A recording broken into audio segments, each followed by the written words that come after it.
Welcome my dear students. তোমরা সবাই ভালো তো? জাস্ট কিসের ক্লাস হচ্ছিল একটু আগে? রিজনিং। ব্যাপারটা হালকা করে নিচ্ছি আর কি, ঠিক আছে? তো রিজনিংয়ের ক্লাসটা হচ্ছিল। তো এরপর আমি তো সায়েন্স করাবো তোমাদের। তার আগে তোমাদের এক অগ্রজ দাদা, ও রিসেন্টলি চাকরিতে জয়েন করেছে। ওর নাম শুভেন্দু। তো শুভেন্দুর যাত্রাপথটা অবশ্যই জানা দরকার, কারণ ওরকমভাবেই আমি তার আগে একটুখানি বলি। ও যে পোস্টে জয়েন করেছে সেখানে অল ওভার বেঙ্গলের সিট ছিল ওই গোটা 25টা মতো সিট ছিল, টোটাল সিট ইনক্লুডিং জেনারেল। তো তার মধ্যে ও একজন শুধু নয়, আমাদের 7 না 9 জন তপবন থেকেই পেয়েছে। এবার তোমাদের প্রশ্ন উঠতে পারে, এত লোক কেন এখান থেকে পাবে? তো তো সেই ব্যাপারগুলো দেখবে এক সবাই আসবে হয়তো, বা আসছে আস্তে আস্তে। মানে জয়েনিংয়ের লেটার চলে এসছে। কবে জয়েনিং জানো? 16 তারিখে। তা তপবন এর আগেও অনেক ইতিহাস সৃষ্টি করেছে, তা নিয়ে অনেক ঝামেলা পোয়াতে হয়েছে। তোমরা জানো তো, সেই 11টা ভ্যাকান্সি অল ওভার ইন্ডিয়াতে 9টা পেয়েছে তপবন থেকে। তাই নিয়ে কত কিছু থ্রেটিং খেতে হচ্ছে, এখনও খেতে হয়। তা নিয়ে আরও অনেক ঘটনার সাক্ষী আমাদের আছে। তো আর বিভিন্ন আরআরবিতে তো 20টা আরআরবির মধ্যে তো মনে হয় 4-5টা আরআরবিতে তো ফার্স্ট তপবন থেকে হবে। এটা কিরমভাবে যেন একটা কোয়েনসাইড করে যায়, ফার্স্ট হয়ে যায় প্রায়, ইতিহাস বলছে। তো যাই হোক, আমরা ওর কাছ থেকে ওর বাকিটা শুনবো, কেমনভাবে ও মানে ওর জীবনটা লিড করেছে এবং জয়েন করবে। তোমরা প্রত্যেকে এই দিনটার জন্য হয়তো ওয়েট করে থাকবে, তাই তো? চলো শুরু করো। আমার নাম শুভেন্দু মণ্ডল।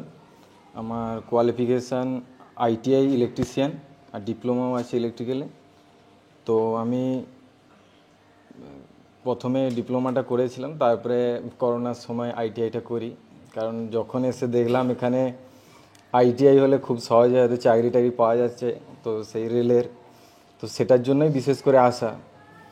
তারপরে স্যারের কথা শুনে যে ওই শুধুমাত্র রেল নিয়ে বসে থাকলে হবে না, সব কিছুই ফর্ম ফিল আপ করতে হবে। কারণ সবগুলোতে ফর্ম ফিল আপ করলে চাকরি না পাই, হয়তো এক্সপিরিয়েন্স একটা হবে। তো সেইটার জন্যই আমি প্রতিটা পরীক্ষাতে যেখানেই আমার এজ বা কোয়ালিফিকেশান ম্যাচ করে দিই। সে টেকনিক্যাল নন টেকনিক্যাল যেটাই হোক আমি করি। তো সেটাতে গিয়ে এক্সপিরিয়েন্স বলতে যে কিভাবে গিয়ে সেখানে মানে এনভায়রনমেন্টের সঙ্গে যে মানে ওই হার্টবিট বেড়ে যায় সেরকম একটা ব্যাপার থাকে, টেনশান হয়। বা ওই এক্সাম সেন্টারে গেলে সবাই বিভিন্ন রকম আলোচনা করে, যে দেখলে মনে হয় যেন ওরা প্রচুর জানে। তো সেই রকম একটা ব্যাপার, যেন আমি কিছুই জানি না এরকম একটা ব্যাপার আছে। তো আমি আইটিআই করার পর আবার অফলাইনে আসি। তো অফলাইনে আসার পরে যে পরীক্ষাগুলো দিয়েছিলাম, মোটামুটি আইটিআইয়ের ওপর একটা বাদে বাকি সবগুলোতেই কোয়ালিফাই করেছি। যেমন ডিআরডিও প্রথম শুরু করেছিলাম, কিন্তু ফাইনাল যে মেরিটে 0.65-এর জন্য হয়নি। তো তারপরে সেল বোকারোতে ওটাতেও ইন্টারভিউ দিয়ে এসেছি। তারপরে টিসিএলে হলো। তারপরে ইসরোতেও পাস করেছিলাম, স্কিল টেস্টে যাওয়া হয়নি। ডিএফসিসিআইলে সিবিটি 2 দিয়ে এসেছি। তো এইরকম আরও নন টেকের অনেক পরীক্ষাগুলোতে কিছু মার্কসের জন্য 1-2-এর জন্য কেটে যাই। তো এখানে আমি প্রথম আসি, আমার একজন দাদা রেলে চাকরি করে, সেই আমাকে এখানে ভর্তি করে গিয়েছিল। তো এখানে হ্যাঁ, এখান থেকে তপবন থেকেই রেলের টেকনিশিয়ান হয়েছে, পঞ্চানন রানা। তো ওই আমাকে ভর্তি করে দিয়ে গেছিলো। তবে এর আগেও আমি যখন ডিপ্লোমা করি, তো আমি স্যারের ইউটিউব চ্যানেলকে অ্যাকচুয়ালি দেখেছিলাম কারো কাছ থেকে শুনে, কিন্তু আমি ভিডিও দেখতাম না কোনো দিন। কারণ একটা ভেতর না একটা হিংসা হতো যে সবাই যেতে পারছে, আমি যেতে পারছি না, এরকম একটা ভালো স্যারের কাছে যেখানে গেলে চাকরি পাওয়াটা খুব ইজি। তো তারপরে আমি মানে কিছু কারণবশত ওইভাবেই যোগাযোগ হয়ে এসে যাই। তো তারপরে যে ভালো লাগতো মানে সব ব্যাপারগুলো, এখানে আসার পরেও অনেকজন বলেছিল যে হ্যাঁ ওখানে যা, ওরকম খুব ভালো পড়ায়। তো পেয়েছে, আমার বাড়ির পাশেও 1-2 জন আছে।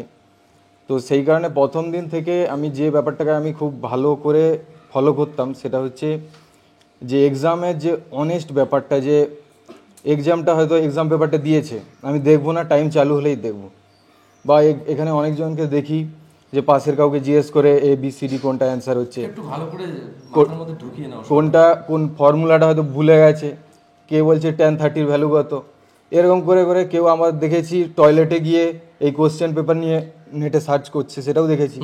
এমনকি এখানেও খাতার ভেতরে মানে ব্যাগের ভিতর থেকে খাতা বের করে ফর্মুলাটা কী আছে দেখি, এরকম অনেক কিছু ব্যাপার আছে, আরও আছে অনেক কিছুই, তবে আমি এইগুলোর মধ্যে একটাতেও কোনোতেই নেই। আমি এটাই সব দিনে মানে ভাবি যে নিজের বুদ্ধিতে 0 পাওয়া ভালো, লোকের বুদ্ধিতে 100 পাওয়া মানে ভালো জিনিস না। আমি যদি 0 পাই, আমি বাড়িতে গিয়ে ভাববো যে আমি কেন 0টা পেলাম। যদি আমি 100 পাই, যে আমি 100 তো পেয়ে গেছি।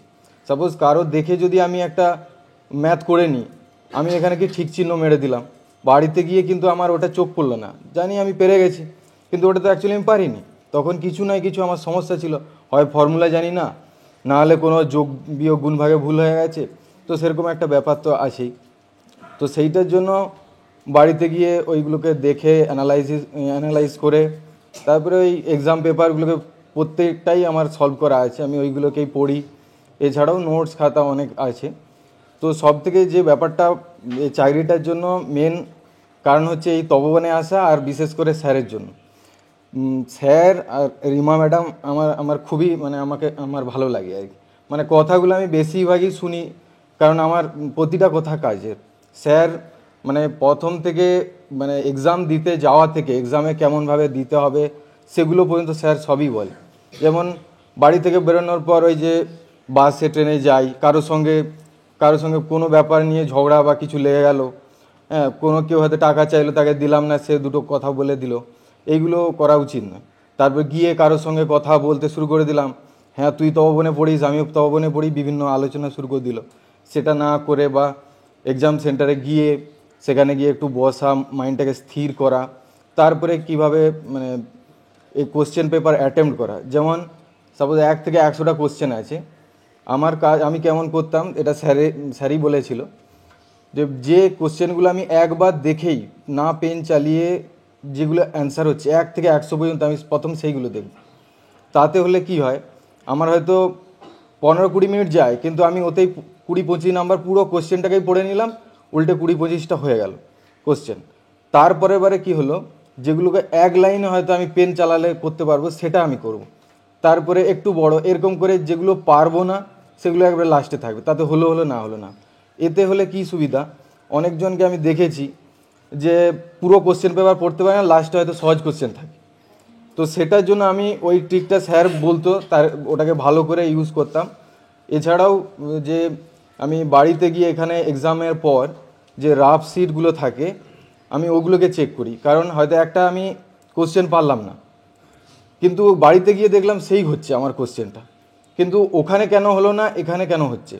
যখন আমি যে জায়গাটা রাফ করেছি সেই জায়গাটায় দেখলাম কোথাও হয়তো যোগ করতে গিয়ে ভুল হয়ে গেছে। তো আমি ওই রাফ শিটটাকে বেশি দেখতাম যে আমাকে এই জায়গাটা আর ভুল করা যাবে না, বা এই টাইপের ম্যাথগুলো আমার বারবার সমস্যা করছে, ওকে আমাকে বেশি বেশি করতে হবে। তো না হলে কি সমস্যা হয়, ওটা বারবার ভুল হতে থাকে, আর প্রতিবারে পরীক্ষায় মনে হয় কম পাচ্ছি কেন 50 থেকে 55 পাওয়া মানে একটা টাইমে ওর পরে নাম্বার বাড়বেই না। তো তারপরে কি করতে হবে, এই যে যত এক্সাম পেপার আছে সবকে রিভিশন করতে হবে, নোটস থেকে খাতা থেকে শুরু করে যা টোটাল সবই আর কি, সব রিভিশন করলে আস্তে আস্তে নাম্বার বেড়ে যাবে। আমি এখানে নাম্বার এখনও পর্যন্ত আমি পড়ি, এখানেই পড়ি ওল্ড ব্যাচে। তো আমার নাম্বার সবসময় ওই অনেক দূরেই থাকতো, এখন একটু কাছাকাছি, মানে যে হাইয়েস্ট পায় তার কাছেই আছে। তো স্যার আমাদের ওই গিফট হিসাবে 500 টাকা করে দেয়, ঠিক আছে। ওটা আমার পাওয়ার না খুব একটা মানে একটা শখ ছিল, কিন্তু পাইনি কোনো দিন। মানে মানে ওটা কি একটা টাকা নয় যে নিয়ে গিয়ে কোথাও খেয়ে নেবো বিরিয়ানি, খুব ভালো লাগবে সেরকম না, একটা গিফট হিসাবে যে স্যারের কাছ থেকে পেয়েছি। স্যারকে প্রচুর আমি ফলো করি নিজে, মানে আমি কাউকে বলিনি হয়তো, কিন্তু গুরুদেব হিসাবে আমি মানে নিজে মনে করি। কারণ প্রতিটা কথা শুধু মানে পড়াশোনা রিলেটেড নয়, যে কোনো পার্সোনাল প্রবলেম থেকে শুরু করে সব কিছুই স্যারের কাছে সলিউশন আছে। আমি নিজেও প্রচুর পরিমাণে ফলো করি, আমি অনলাইনেও ক্লাস করেছি, অফলাইনেও ক্লাস করেছি, সবই পুরোটাই অভিজ্ঞতা আছে। অফলাইনে অনেক বেনিফিট বেশি আছে, যার কারণে আমি আগে যখন আইটিআই করতাম তখন আমি অনলাইনে পড়েছি। সেখানেও পড়তে হলেও আমি স্যারের যে ক্লাসে প্রপার যেমন ড্রেস আপ করে স্যার বলে, জামা প্যান্ট যেমন পরে যেন ভালো করে, না হলে হাফ প্যান্ট পরে পড়তে বসে বললাম, পড়ার দিকে মন নেই, স্যার এগুলো সবই বলতো। তারপরে এমনকি আমি যে এক্সামগুলো দিত অনলাইনে, তো ঠিক আছে, কিন্তু আমি 5 থেকে 10 মিনিট কম নিতাম, কিন্তু বেশি নিতাম না, কারণ আমি বাড়িতে পরীক্ষা দিচ্ছি মানে আমার মাইন্ডটা বেশি কাজ করছে, কারণ ফ্রেশ অবস্থায় আছে। যখন আমি এক্সাম সেন্টারে পরীক্ষা দেবো, ওটা কিন্তু আমার মাইন্ডটা কিন্তু অনেকটা চাপে থাকে, তখন আমার একটু কম কাজ করবে, তখন সেই টাইমটা ঠিক আছে, ওই কারণে কম টাইম নিতাম। এমনকি দুর্গাপুরে আমি তো আইটিআই পড়তাম, এখান থেকে ওই 6-7 ঘন্টা লোকালেই যেতাম, তারপরে গিয়েও এক্সাম দিতাম। আমাদের উইকলি একটা টেস্ট হতো, তো সেটাও দিতাম। কারণ না ঘুমিয়ে না রেস্ট নিয়ে কেন দিতাম, যেটা পরবর্তীকালে কাজে লাগবে। কেন, হয়তো কোথাও আমি যাচ্ছি, আমার হয়তো মানে অনেক পরিশ্রম হয়ে গেল, তারপরে সেই রকম সিচুয়েশানেও আমি পরীক্ষা দিতে পারি, কেমন নাম্বারটা পেতে পারি সেইটা নিজেকে এক্সপেরিমেন্ট করা। ইচ্ছা খুশি মানে সে রাতের বেলা মনে করলেও উঠে পড়ে যে হ্যাঁ পরীক্ষা দিয়ে এবার ঘুম পাচ্ছে, হ্যাঁ পরীক্ষা দিয়ে দেখি কতটুকু পাচ্ছি, এরকমও হয়েছে। তো এই রকম করে করে এরকম মানে হয়েছে। অ্যাকচুয়ালি স্যারের কথাটা একটা কথা আমাকে খারাপ লেগেছিল, সেটা হচ্ছে আমি যখন আইটিআইয়ের পর একটা কোম্পানিতে চান্স পেয়েছিলাম, স্যারকে ফোন করেছিলাম যে স্যার আমি কী করব। স্যার বলছে আচ্ছা ঠিক আছে জয়েন করেন। আমি বলছি স্যার কী করে হবে, বলছে হ্যাঁ অনলাইন পড়বি, ও হয়ে যাবে, ম্যানেজ হয়ে যাবে। আমার সেদিন সব থেকে খারাপ কেন লেগেছিল, বাড়ির সবাই স্যারের কথার উপর শুধু ডিপেন্ড করে আছে, স্যার যদি না বলে যেতে হবে না, যদি হ্যাঁ বলে যেতে হবে। এবার আমি তো মিথ্যা কথা সেরকম বলতে পারি না, আমি বলি আচ্ছা স্যার যেতে বলেছে, এবার আমাকে চাপ দিয়েছে যেতে, কিন্তু আমার যাওয়ার ইচ্ছা নেই। আমি জানি আজ নয় কাল নয় আমি পারবো, মানে একটা কোথাও না কোথাও পারবো, নিজের ব্যাপার। যখন কোম্পানিতে জয়েনও করে নিয়েছি, গিয়ে দেখি না অবস্থা খারাপ একেবারে, কাজ ফাজ করে 2 দিন গেলাম, সেকেন্ড দিন ওরকম একটা মানে কনস্ট্রাকশন চলছে 4-5 তলার উপরে, দাঁড়িয়ে আমি ভাবছি ওর পাশ দিয়ে একটা ট্রেন লাইন গেছে, একটা ট্রেন যাচ্ছে, যে আমারও কোয়ালিফিকেশান আইটিআই পাস, ও যে ট্রেন চালাচ্ছে হয়তো ওরও কোয়ালিফিকেশান আইটিআই পাস, কিন্তু ওর মধ্যে আমার আর ওর মধ্যে এইটুকু দূরত্ব নয়, ওর আর আমার মধ্যে অনেক বেশি দূরত্ব। যে আমি এসে প্রাইভেটে ঢুকে গেলাম, ও কিন্তু গভর্নমেন্টে চাকরি করছে, হয়তো আমি দেখতে পাচ্ছি ওইটুকু, কিন্তু অনেক বেশি। তো আমি তাহলে মানে ভেবেছিলাম কি, যে আমার জীবন তো একটাই, মানে টাইম চলে গেলে, এজ চলে গেলে আমি কোথায় পাবো। আমার নিজের মধ্যে যে একটা ব্যাপার যে না আমি পারবো, সেই ব্যাপারটার জন্য আমি কী করি, 2 দিন পর সকালবেলা উঠেই বলি হ্যাঁ আমি ছেড়ে দেবো, আমার দ্বারা সম্ভব নয়। বাড়িতে ফোন করে বলে দিয়েছি, বলে দিয়ে যে আমি 10-15 জন থাকে একসঙ্গে, এরকম দ্বারা পড়াফড়া হবে না, নেশা টেশা করে, তো আমি চললাম বলে সকালবেলা উঠে সব কিছু নিয়ে আবার ঘর, আবার পরের দিন থেকে আবার অফলাইনে পড়তে চলে আসি। তো এইরকমভাবে এর আগেও অনেক কিছু জায়গায় ইন্টারভিউ দিয়েছি, কেউ বলেছে ওই সায়েন্স নেই তো নেব না, কেউ বলেছে 5-7 হাজার টাকায় অন্য কোথাও যেতে হবে। তো সব কিছু বাড়ির যা বাপি মা দাদা খুব সাপোর্ট করেছে, এর জন্য ওদেরই ক্রেডিটটা। তারপরে বাকিটা স্যারের, কারণ স্যারের যে গাইডলাইন্স ওগুলোই আমি মনে করি সব থেকে মেন ইম্পর্টেন্ট।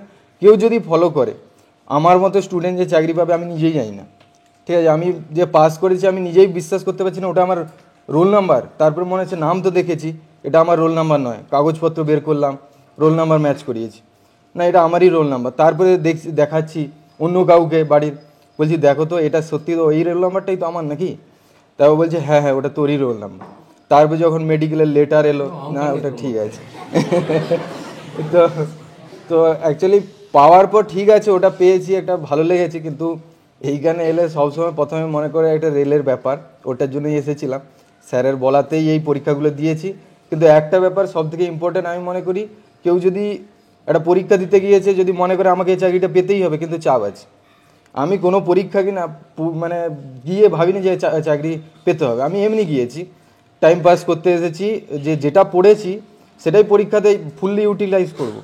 কিন্তু আমার চাকরি দরকার নেই, স্যার বলেছে এমনি আসতে এক্সপিরিয়েন্স করতে চাই, চলে গেছি। এমনকি একটাই পরীক্ষা আইটিআইয়ের ওপর পড়ে গেলাম, আর কোনোটা টেকনিক্যাল পড়ে যায়নি, নন টেক পড়ে গেছি, ওই ইয়েটা সেলটা পড়ে গেলাম, আর বাকি কিছু এমনি না পড়েই গেছি। তো তাতেই পাস করে গেছি, কারণ আইটিআইয়ের সময় একটু বেশিই পড়েছিলাম। তো ওগুলো সব টোটালি ওই নিমি থেকেই কোশ্চেনগুলো দিয়েছিল, তারপর দেখলাম প্রতিটা আইটিআই যত পরীক্ষা সব একই, এমনকি ডিএফসিসিএলেও তাই করেছে। ওই আইটিআই নিমির বই ছাড়া আর কিছু দেয় না। তারপরে স্যারের তো নোটস আছেই, এমনি টেকনিক্যাল ক্লাসগুলোতে সব বেসিক ডেভেলপ হয়ে যাবে। তো সব মিলিয়ে আর স্যারের তো জিকে আর অন্যান্য কথার কোনো কথাই হবে না। এসএসসির মতো টাফ জায়গায় আমি পরীক্ষা দিয়েছি, একটা কোন পরীক্ষার একটা দিয়েছিলাম, সবাই বলছে 12 মানে বিরাট পেয়েছি, প্রচুর কঠিন। যখন রেসপন্স শিট বেরিয়েছে আমি দেখি 18 পেয়ে গেছি। আমি বলি যা বাবা এই এত পেয়ে গেলাম কী করে। ওটাতে 2-3 নাম্বারের জন্য হয়নি যদিও। তো এইরকম ব্যাপার, ইংলিশটা কারণ একবারে বেকার আর কিছু বলার কিছু নেই। তো সেই রকমের ব্যাপার, এইরকম জার্নি, তো এটাই আর কি।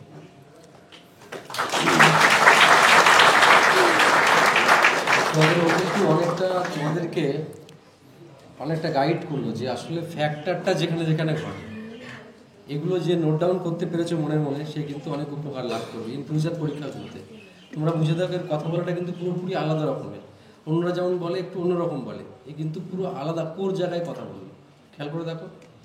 আর আমি মানে ওই যে ওর একটা বন্ধু হচ্ছে জয়েন করবে টাটাতে না কোথায়, আমাকে জিজ্ঞেস করলো। আমি বললাম জয়েন করবে, মানে আমি কেন বলি ওদের তার কারণ শোন।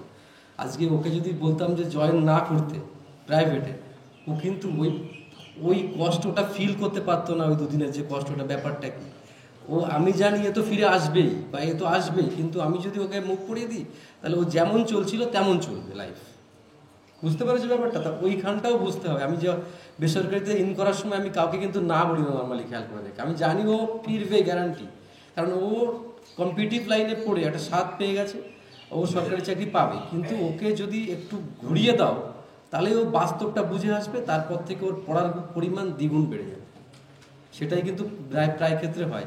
এই যে ওর বন্ধুটা বলছে যে আমি স্যার ছেড়ে চলে যাবো, আমি বলছি ছাড়িস না, ছাড়বে না।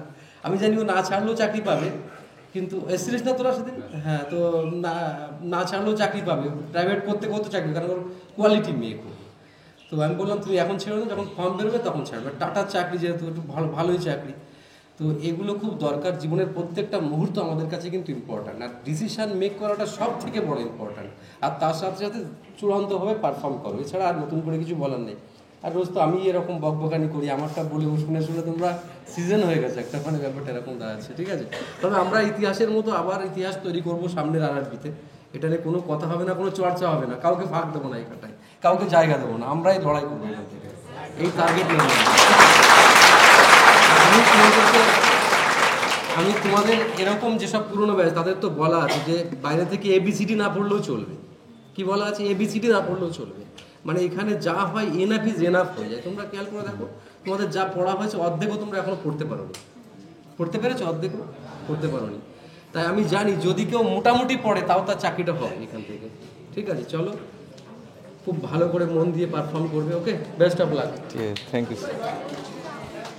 জয়েন করলো হচ্ছে, জয়েন করবি কোথায়? না, প্রথমে বিদ্যুৎ ভবনে 4 দিন ট্রেনিং আছে, তারপর বলবে, এখনো বলেনি কোথায়।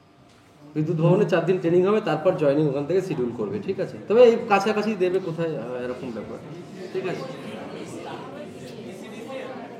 WBSCTCL transmission.